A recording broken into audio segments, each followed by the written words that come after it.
Hello guys, mapagpalang araw po sa lahat. Andito ako ngayon sa simbahan ng Antipolo. Ang aming patron saint dito ay ang Our Lady of Peace and Good Voyage. At dahil hindi pa naman po nag-uumpisa yung mass, iikot ko muna kayo at iakyat kayo doon sa taas, doon sa mahal na birhen, yung pahalikan na sinasabi. Ayan po yung pinaka-entrance niya. Ayan yung mall. Ayan, ito yung paligid ng simbahan. Ayan, tara, lakad tayo. Kapag papasok ka dito sa left side yung daanan papunta doon sa hagdan.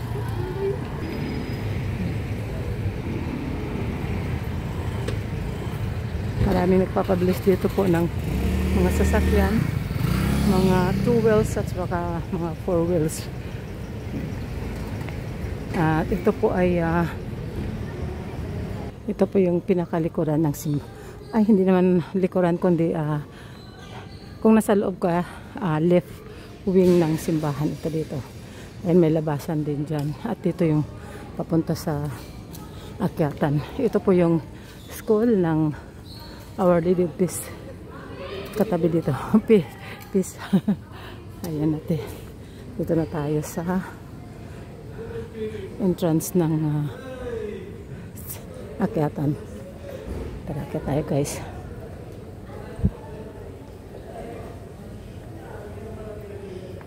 Ito yung pinakabunga dito sa lalim.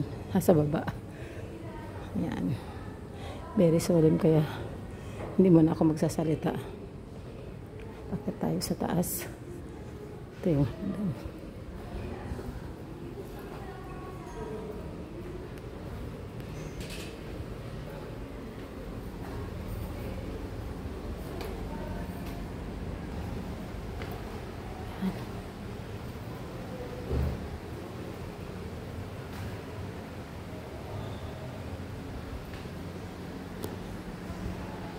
tayo ulit.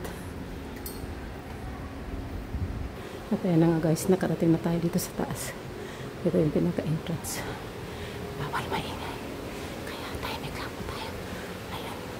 At ito po yung iba't ibang imahe ng Santa Maria. Ayan. Kakanta.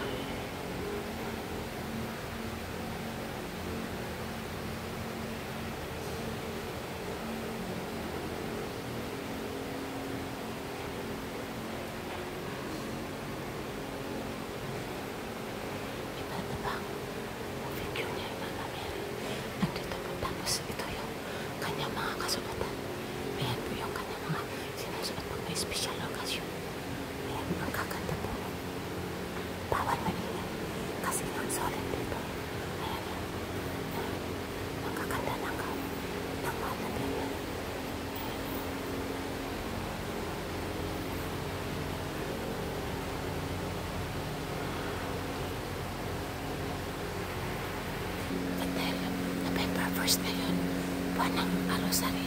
May dala rin ako rosary kasi pagkatapos ko dito, magro-rosary ako doon sa baba. Kasi wala pa ngayon timing pa. Ayan. Salamat, Sir Tim. Payag naman si Sir Carl. Nagtanong ako sa kanya kung pwede. Ito yung sabitan ng sampaketa. Pero wala akong dalang sampaketa. Hindi ako nakabili doon sa labas. Ang ganda ng kahoy. Antik nara. Guys, malapit na tayo. Ito po yung mantel ng Birhen Maria. Ayan po siya.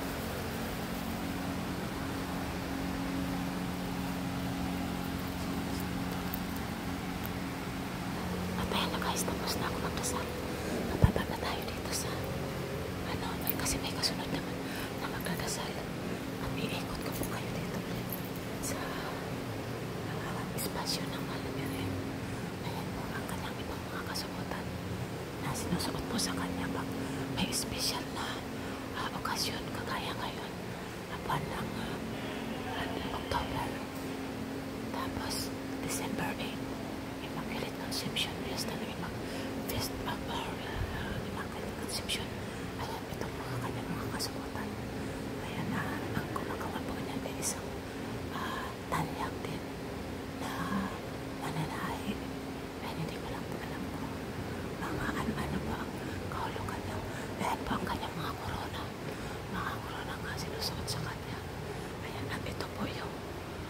mapa ng simbahan.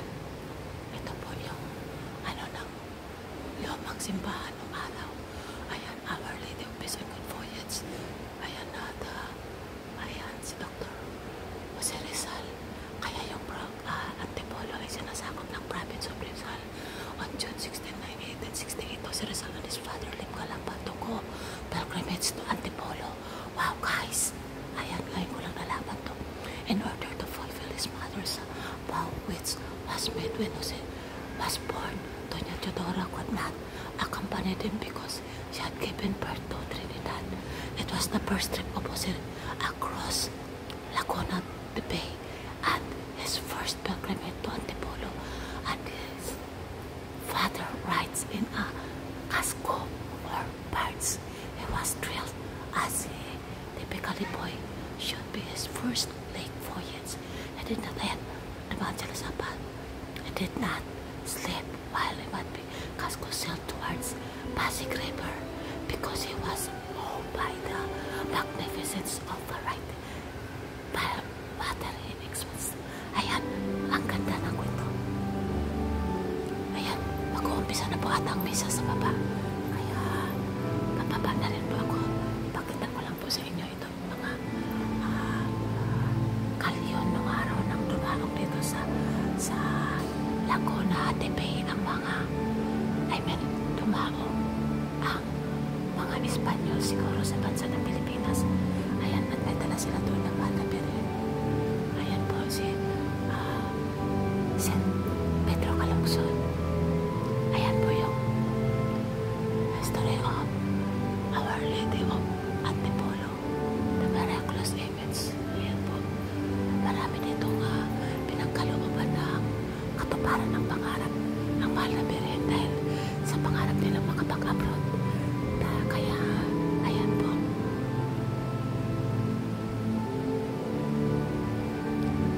Our Lady of Antipolo, from Intramuros, she was brought to Eastern Rizal, Tamoro, town of Santa Cruz on Gibraltar's Paris, under Jesuit care. Our Lady next exchange address to send the entire of the world going. Ayan, and so on and so forth. Marami po yung story, kaya lang ang oras ko. Sige, maraming salamat po. At ito po yung kalyan muli na walang kasing nakasulat kung ano yung story. Basta alam mo ito yung mga kalyon ng mga Espanyol nang dumating sila sa ating bansa. At ayan nga